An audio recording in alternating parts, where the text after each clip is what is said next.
Hello, hello, Akib Sheikh.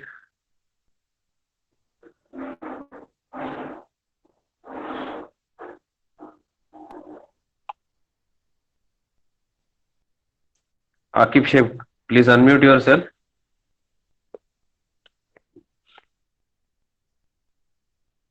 Fine. Ibzal Mullah, Ibzal Mullah,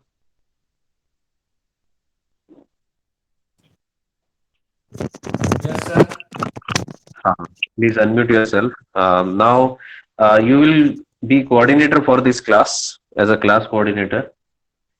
Okay, if you find any difficulty while seeing the audio, while listening to the audio or seeing to the PPT, so please let me know. Okay, sir. Okay, fine. Okay. Now, I will start with the lecture. So now, uh, where we left from there, I will start. Okay. Ifzal, shall I start now? Yes, sir. Okay, fine. So now we are seeing where we left from the last discussion. Actually, in the last lecture, I discussed you about the software keyloggers, hardware keyloggers, and then we'll talk. We already discussed about anti-loggers, and then we have seen spywares, and then today we'll discuss, and briefly I have told you about the viruses. Okay, so what is a virus? A virus is a computer program which going to modify the files which are existing in the computer systems, and that happens without the knowledge of the user. Okay, so now what are the typical actions virus can take? So now one by one we'll see what are the actions viruses can take. So while when it get infected to our computer system, so first is you will get a display message to prompt an action which may set up the virus. So while doing a surfing on the internet or while doing some operation checking the emails, you'll get some prompt action or a pop-up action which maybe uh, it's a part of a virus. Second, uh, the virus will going to delete the files inside the system which it going to enters. So you're going to see some of the files get automatically deleted from your computer system. Then third, you will also going to find scrambled data on the hard disk. So maybe you have stored data in some of the drives, but next day you will going to find in some other folders or some other folders will come in, new folders being created. So that is the scrambled data comes on the hard disk because of the action of the virus. Then fourth, it may cause a erratic screen behavior. So while working, you will going to see unpredictable screen behavior. There is a blurred image or some noise will going to observe on the screen. So that is the effect of the virus. Then fifth action, it will sometime the system halt or it gets hang. Now you will not going to do anything on the PC. So the control is now owned by the virus. So what is the sixth action? The virus effect is that the virus gets replicate from program to program, and hence the harm of the program is get propagated through all the programs of the computer system. So there are these are the actions which is done by these viruses. Okay. Now, what is the another thing? Speciality of the computer virus is that it has the ability to copy itself. So automatically a replica of the virus gets created, and that going to infect further programs in the system. So any host which is having a virus, so it will going to spread that to the internet. Okay, it will going to spread it through internet, or if you carry some CD from that host, or you if you connect a removable devices just like a USB drive or pen drive, so the virus gets infected or gets transferred to these devices, and then when you'll connect those devices to another computers or other host, then that virus gets spread. So like this, that is the spread of the virus. Maybe it happens through the network internet, or it may pass through the external peripheral devices which will going to connect to a computer system. So now this is about the virus. Now we have another concept is a worms. So what is the worms? Worms are the malicious malwares which is spread automatically to the other computer through network by exploiting security vulnerabilities of the whichever the computers which are existing on the internet or network which are connected to a network. So now we'll see what's the difference between virus and worm. So I will take the difference. Before that, we'll see some of the diagrams. What's the difference between the virus and worms? Okay. So what's the difference here?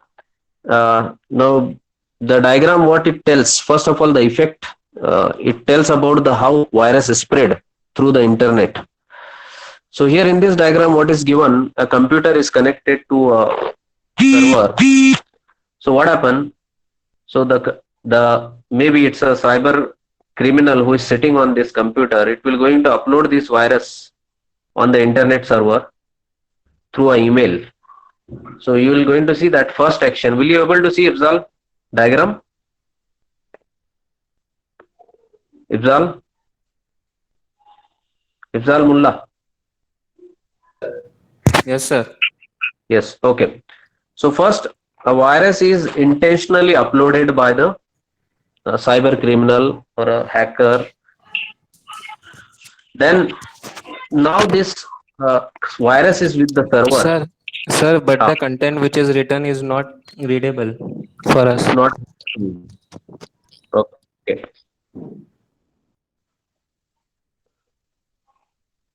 Is it visible? Yes, sir. Now it's okay. Okay. Now it's okay. Okay. So here in the first point you can see. So first through email that virus is intentionally uploaded on the server. Then second, what happened? Now this virus going to affect the hard disk of this server, and the server hardware hard disk gets infected with this virus, and other servers facility which are there, maybe other devices which are connected to this server. So now when another user who is connected, who is also connected to this computer, will also ask some request from this server. So when it will going to ask some request, so automatically that virus passes to the third person who is asking for the request. So if suppose it has downloaded some of the file, so along with that file, because that file has the programs which are existing on the server now gets infected with the virus. So when third party or third person if download it, so that virus gets downloaded on the computer of this person, and now it is infected with the virus now. So this is the first case where through the internet the virus is spread. Now we have another diagram, next second case, with the standalone systems like this floppy disk we have. Okay, so we have a virus infected disk, and if you insert into the hard disk of this computer, or if you insert into the CPU of this computer, what happens? the virus from the floppy disk will going to affect to the hard disk of this computer system. Okay, and now it stick to the hard disk of the computer. So when a new hardware, or if you remove that floppy disk from that computer, okay, so it remains with the floppy disk. If suppose the same floppy disk you're going to insert into another computer, which is maybe at another place, so then that floppy will going to infect the virus to that particular computer which you have insert this floppy disk. So like this, from the standalone systems, our this case happened with the pen drives also. If you suppose you connect your pen drive, which is clean pen drive, to a computer which is infected with a virus, then what happens? That virus get replicate to your pen drive, and if the same pen drive you bring at your homes, and if you connect to your laptop, that virus may get inserted into your laptop. So that is from the standalone systems. Then third scenario is that where in a local network, if you have suppose an organization in which there is a local LAN, so if uh, somebody has a planted a virus has planted through some legitimate programs, then what happen? So that programs, because you have a LAN network, so in the LAN network maybe we have a uh, two or three servers, they are connected to each other. So what happen? From one network, from one LAN, the virus gets transmitted through the data to another network or another LAN. And when it passes to the another LAN, we have another computers which are connected to it. So automatically the virus from that LAN connection gets or transferred to the computers who are connected. So it means the virus now it get propagates itself from the network to the computers which are connected to it. So then this is like a chain reaction which happens. So from one network, one LAN to other LAN, the virus gets passed, and then to the computers which are connected to that network. So like this. So in a third scenario, the virus is getting being infected to the entire network which is there. Okay. Hello हाँ. Hello. Hello sir admin करो ना Sorry. Admit करना है. Admin जी sir हाँ कि okay. Now time already. I last time I spoke to the students that will allow only for okay, Danish Ansari. Anyone else left? Okay. Fine. Now I will continue. Okay. Okay. Now the difference between now we'll see difference between computer virus and computer worms. So what's the difference? Now there are features under which we're going to see the differences, facets. So first feature is the different types. So in virus category, we have a stealth virus, we have self-modified virus, we have encryption with variable key virus, we have polymorphic code virus, and metamorphic code virus. Now polymorphic means it comes with different uh, just like mimicking, okay, by same code but with different cloths, okay. Or you can take an example of same wine in the different bottles, it is coming like this. So polymorphic code. So just like in Hindi we can sell as a Bhairupia type, okay.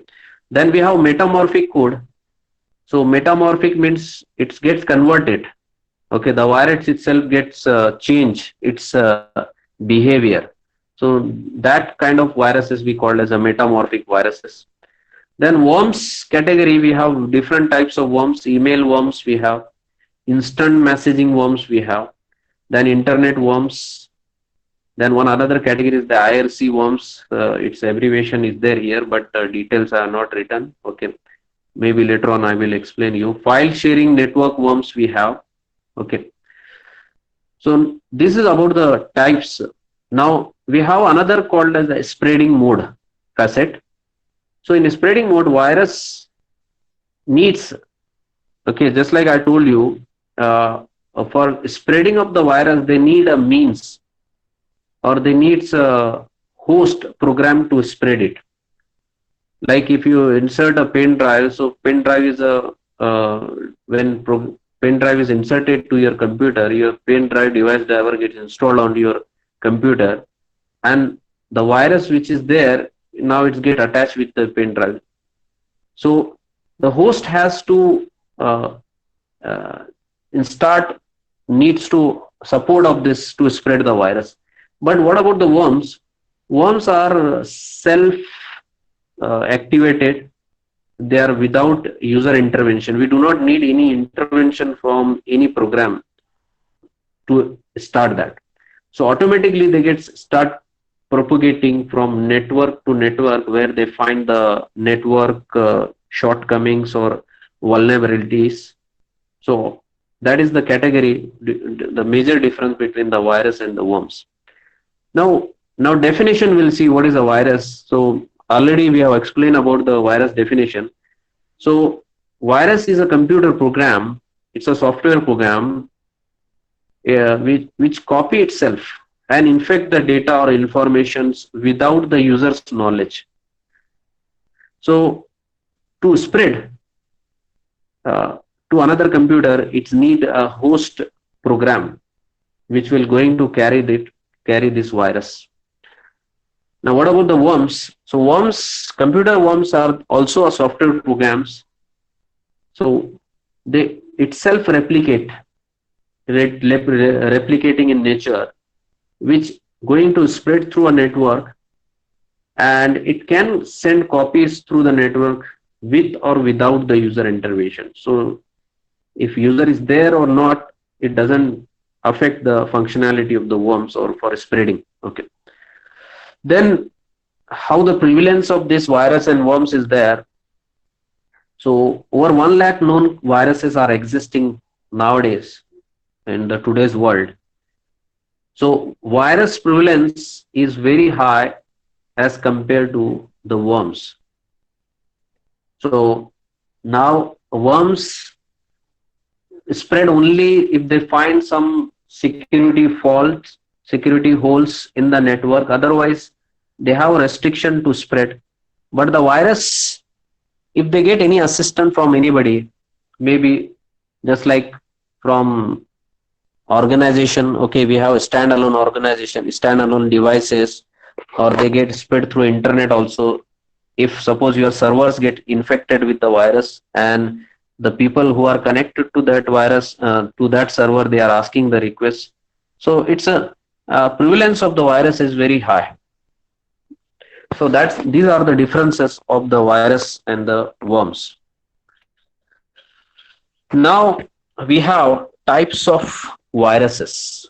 Okay, we have different types of viruses. What are the categories of these viruses? We'll see one by one. First virus is called as a boot sector virus. Okay, now this categorization of the virus is done based on the elements on which they attack. So if they attack on the boot sector, so such viruses are called. Now what is called as a boot sector, I will explain here. So these are called as a boot sector viruses. So what is a boot sector? Actually, boot sector is a part of your storage media, just like a floppy diskette or hard disk. So when virus infects your storage media, where we store the data like a floppy disk or your hard disk, or maybe now you have a USB device, your pen drives also.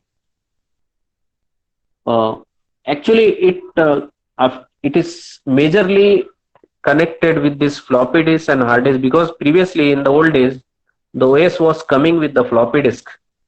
So whenever you want to start the computer, you have to insert the floppy disk, and then the OS get loaded, and your computer gets started.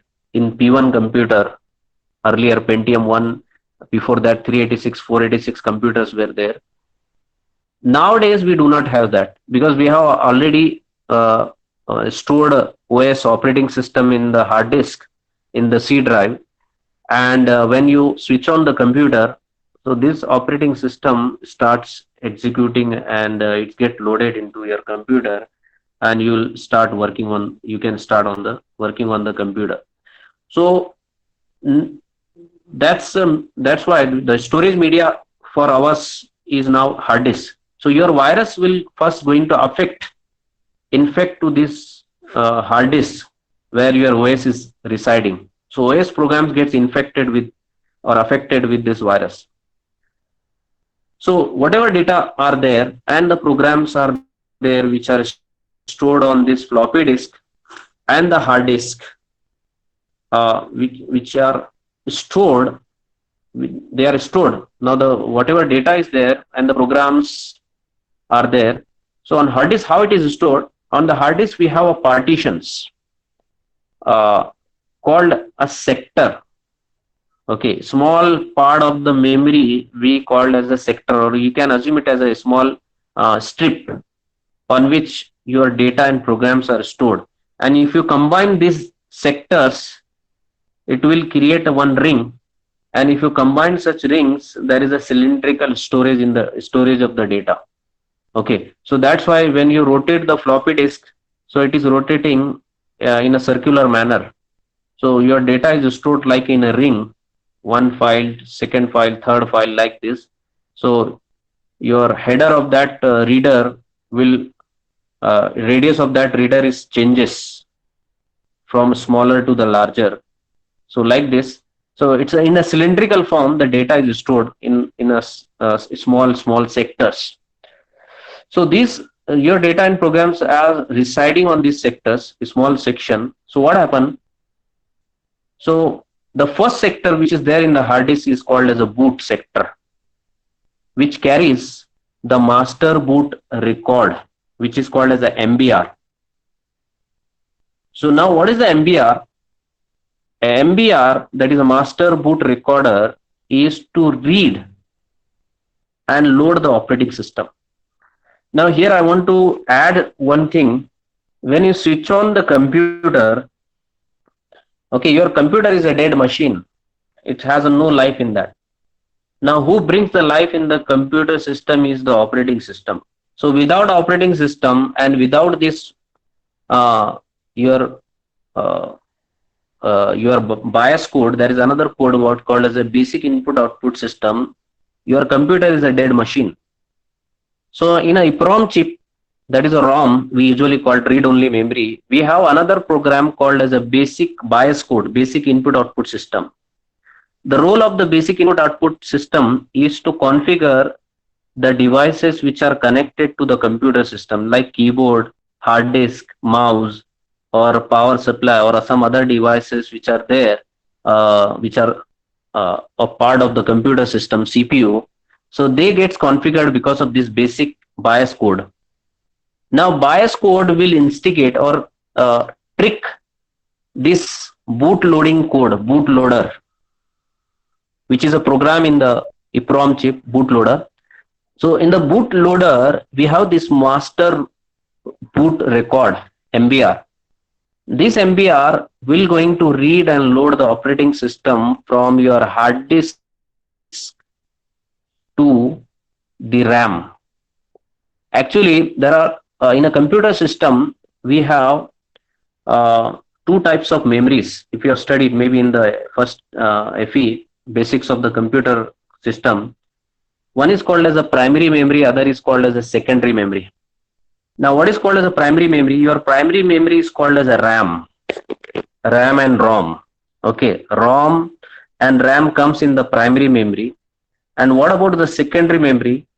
Secondary memory comes of the hard disk. Okay, secondary storage, magnetic tape. Okay, that comes in the secondary.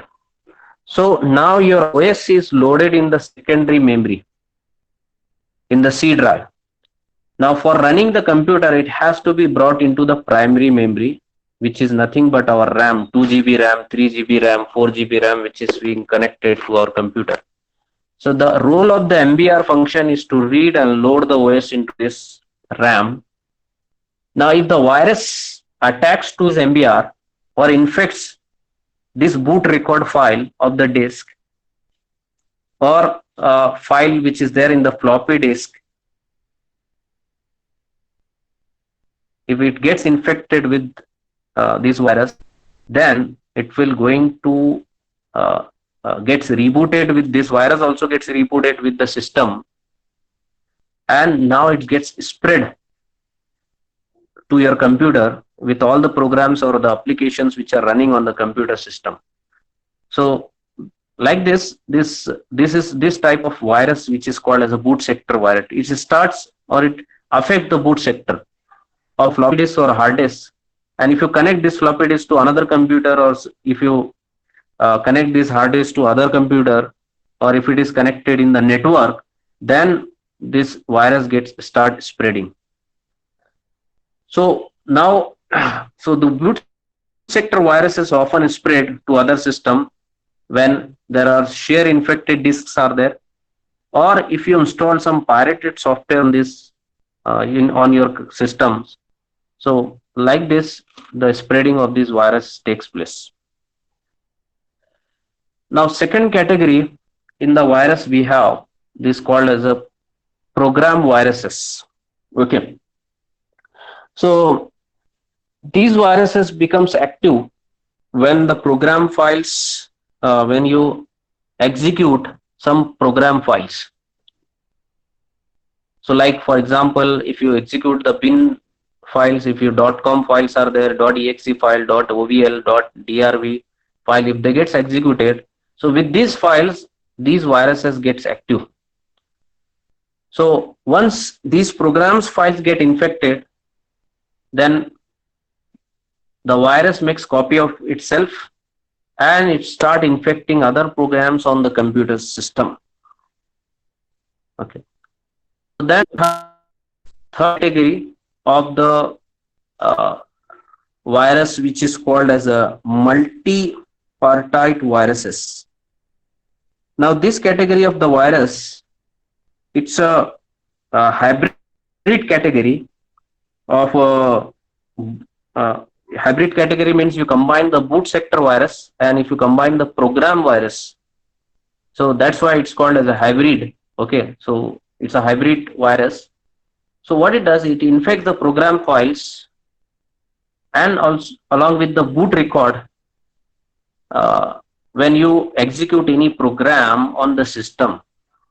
Okay, if you have any infected program, if you execute on the system, so it will going to infect the program, other program files which are existing in the system, as well as it will also infect the boot record of the hard disk. So that's why it's called as a multi-partite viruses.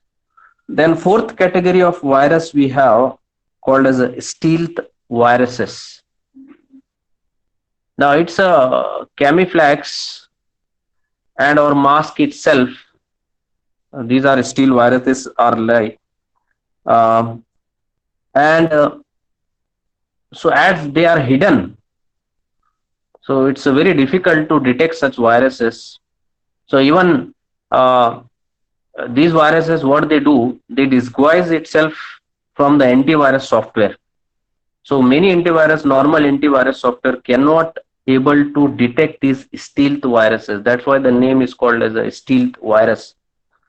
So a very strong antivirus software only can detect these viruses. Okay, so what it does, it alerts, it alters its file size automatically, and because of that, what happen, it help us to hide from the antivirus software. So it has a self-altering capability. So, and it's conceal itself. So in the computer memory where your antivirus check, so that's why it is remain undetected. That's why the name is called as a stealth viruses. Now we have a next category of the virus which is called as a uh, polymorphic viruses. Okay. Now, what is a polymorphic? I explain you that it changes itself. So it's like a chameleon which is changing its skin color. So here this virus also changes its virus signature. So what is a signature is actually a binary file which is a part of the uh, any executable file. So when this binary pattern is being changed, or signature, we can say it's a change. So that's why this virus is called as a polymorphic virus. And whenever it spreads, it will, if from one computer to other computer, it will going to change its signature. So that's why most of the antivirus unable to find the detect these viruses because of these signature changes. So it's always difficult to detect this polymorphic virus with the help of an antivirus program. Now only a strong antivirus software only can detect this. Now there are polymorphic generators. Actually, what are these viruses have? These viruses, polymorphic viruses have a polymorphic generators. Now what is this generator? They are routines. Now what is a routine? Routine, a name is given to a function or a small program. We sometimes call as a subroutine. So these are the small programs which are running, or they are they gets executed if somebody invokes them or somebody call them. So these small programs are linked to the existing virus, and they are the polymorphic generators, and they help us to change the signature every time for the virus. So means these generators are helping the virus to change the signature with the clock, with the time of the clock, or with the event which are from one system to other system when they are changing or they are spreading. So that's why under the clock of morphism it is called. Okay, these generators does. So the first all-purpose polymorphic generator was the mutation engine. It is abbreviated as MTE. It was published in 1991. So then we have other polymorphic generators are Dark Angel multiple engine, then Darwinian genetic mutation engine is there. Then we have Dark Slayer mutation engine. These are the polymorphic generators which help the virus to generate a new signature every time for spreading from one computer to other computer. So now we have other types also which is not listed here. We have a microviruses. So these microviruses are connected with the Microsoft Word and Microsoft Excel, which actually supports the macros. So if you go for Microsoft Word and Microsoft Excel, there is a on the taskbar, or in taskbar we have a macros as an option. So actually this is a micro language which is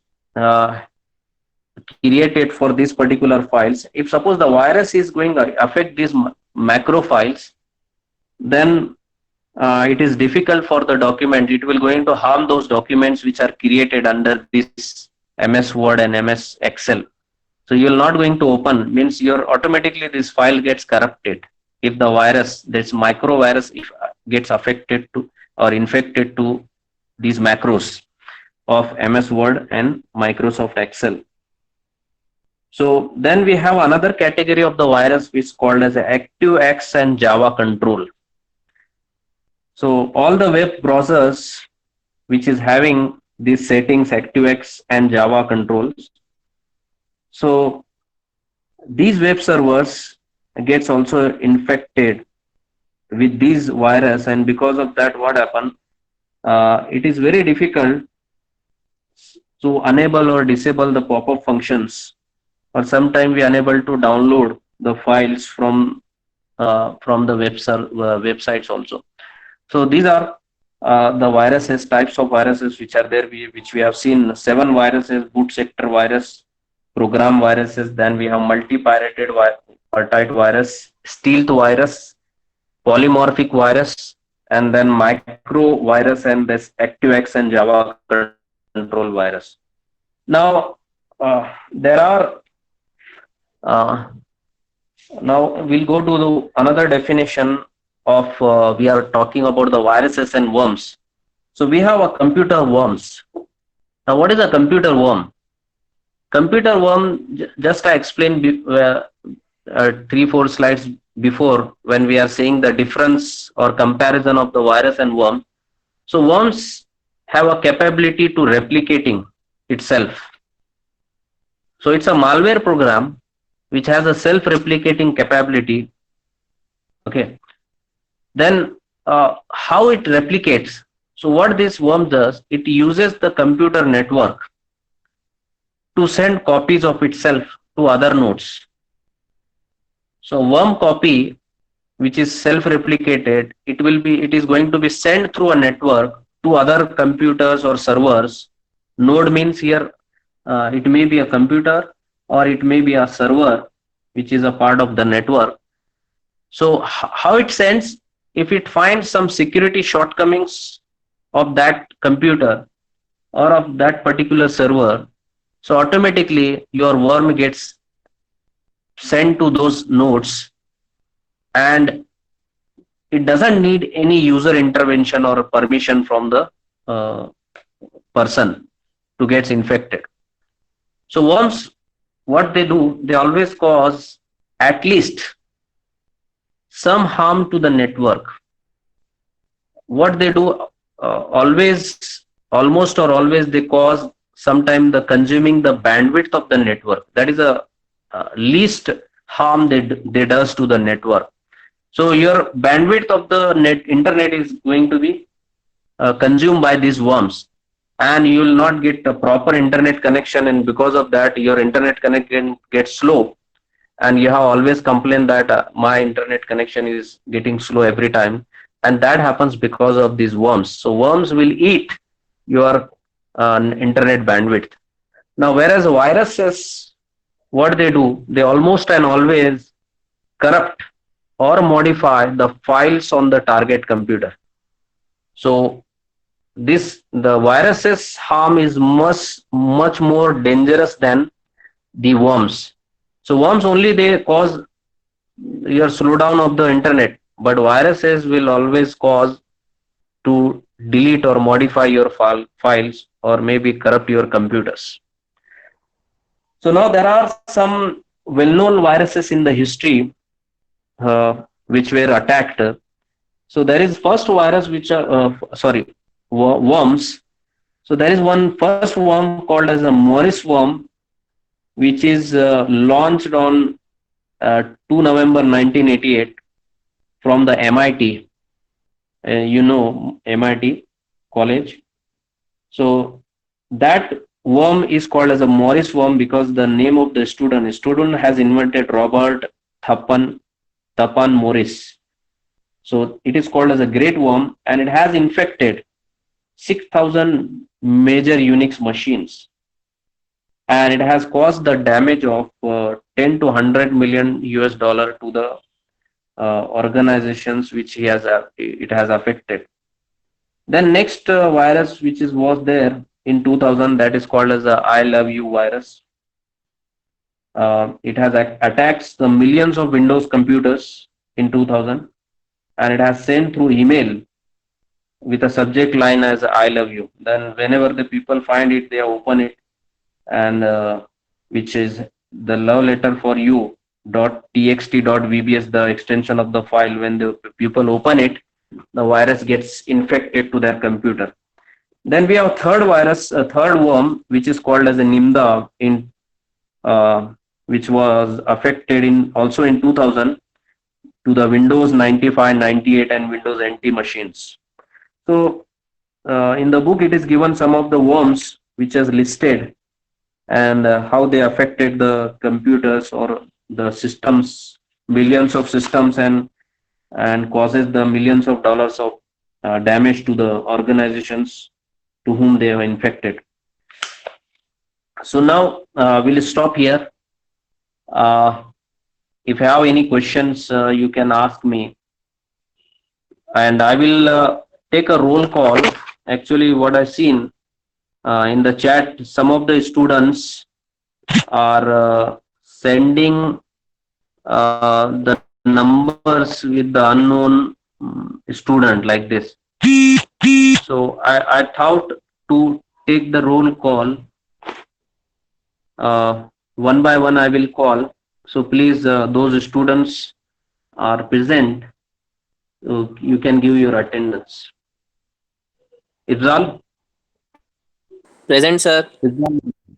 No, I will start.